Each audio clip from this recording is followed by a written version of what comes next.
Welcome to Spring LIB. Alright, so we have a book.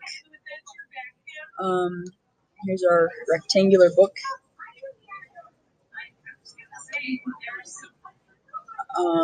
If we put the paper beneath it, obviously they'll fall, and the book will kind of, shove it down.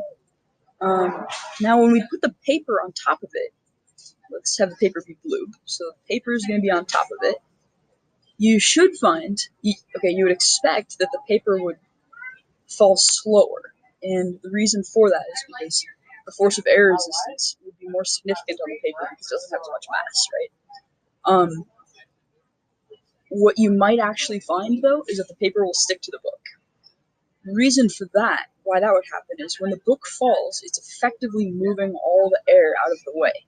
So you get this little trail behind the book of this, essentially a low-pressure system, where there isn't really much, in fact, there isn't really any air resistance.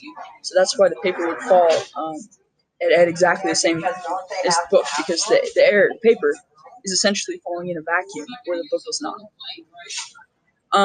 You can think of that concept kind of like a river rock.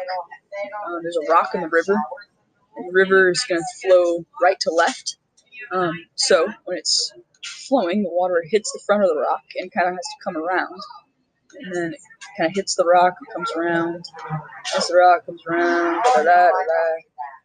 And there's this great little spot behind the rock called an eddy, where there's really not much water. There's kind of like a little bit of a wake coming off of there, where it's kind of like there's just not much water because it's being blocked. That's kind of similar. You can think of the paper going in the book's wake, in the book's wake.